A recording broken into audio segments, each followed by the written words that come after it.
Better result this time though, home by 17 points against Geelong. The Cats have gathered at Luna Park for a day out with their supporters, and that's where we're going to find bouncing Billy Brownless. Billy, not much amusement out there for the Cats today, I guess. No, certainly not, Max, unfortunately. Oh, nice hat.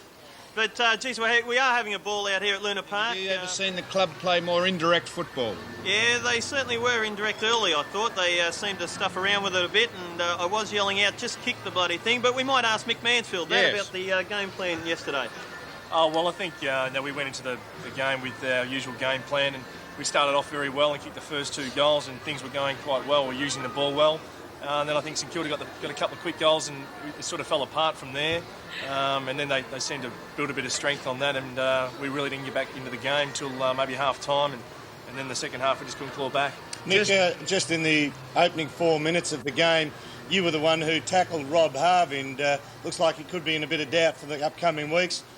What happened in the tackle? Can you tell us anything that, did you feel anything click or even break? No, look, I think, personally, I don't think it probably was a tackle. I think he must have had a problem there prior to it, because it was just a normal tackle, which was fair and legitimate, and I didn't even realise that it actually hurt him until I realised that he'd gone off. But there's obviously went into the game with a couple of problems, and I must have just aggravated it by a bit of unluck for Robbie. Leigh, obviously you didn't play yesterday, but you would have had the opportunity to look from the sidelines and have a look at Brett Spinks up at full forward. Happy with him? He seems to contribute and provide a target.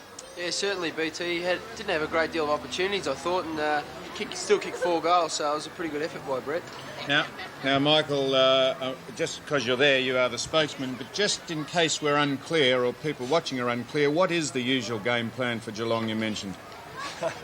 Well, I guess the full game plan I can't really disclose, but we're sort of trying a couple of new things with Brett up forward as well. I mean, the team's adjusting to that, to having a focal point up there, whereas last year we had to try and manufacture goals because we didn't have a leading forward or a big person we could just bomb it down to. So, look, I think that you've got to win the ball out of the centre. If you win out of the centre, then you're half a chance. But we had a bit of trouble there in the centre. We didn't get our hand on the ball.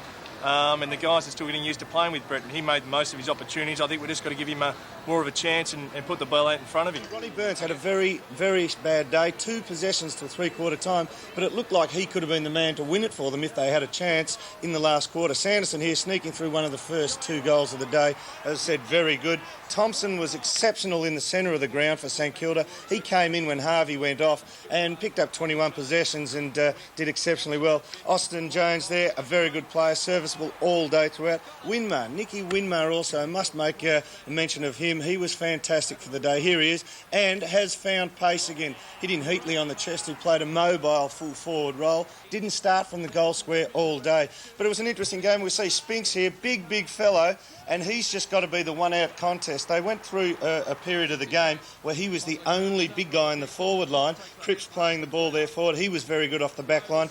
But Spinks, I tell you what, if the ball hits the ground, you can just basically summarise that Geelong are playing with 17 men. Very ordinary on the ground, but on the lead, excellent hands. But look, very interesting game. And also I've got to make mention of, as I said, Cripps and Corrigan were very good. And Sanderson, I thought Thompson was best man on the ground. If Geelong were to win this game, in the absence of someone like Pickering, Gary Hocking having a lesser load, perhaps again this year, they really need Kilpatrick running. Thompson took him apart, really nullified his effect on the game and still picked up 21 possessions himself. I thought he was very good. Ruck, Dermott, how'd you see the rucking duels? Well, King was very good, and also opposed to Everett. Everett was good early in the first half, picking up and just slotting into the position where the half-hearted kicks go forward. He did well there, but I thought King was good. They sort of nullified each other out over the day. Now, Dermott, I want you to comment on this piece of play, because I thought this was indicative of the way Geelong played. Maybe Tim McGrath didn't have another option, but if this is the way Geelong are going to settle down to play football, God help us. I would imagine this is McGrath's,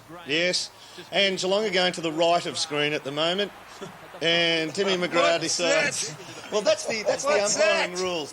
He's decided that's the umpiring. He's had a bit of a laugh there with Heater. And look, if he had done that and gone straight for the boundary, the umpiring rules, he could have got pinged for it, free kick.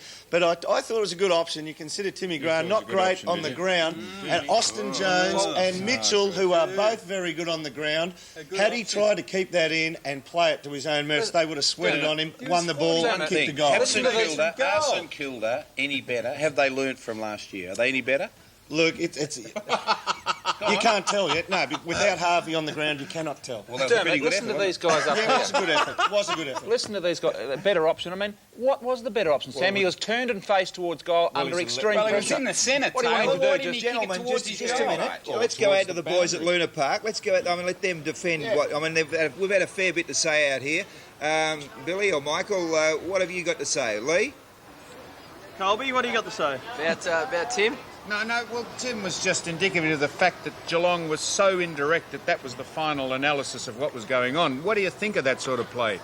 Yeah, I thought they probably, we just wasted the ball a little bit too when we got it, and I think we could have kicked, obviously... Yeah. He's agreeing with He us. can't. So, I just ask Mickey... I think when you're in a position like that where you are under the pump a bit down the back and you're under a bit of pressure and you've got a couple of guys swinging onto the ball, I think Tim made the right decision. He put it through for a point and we started again. I agree. 60 metres out. Yeah, even in the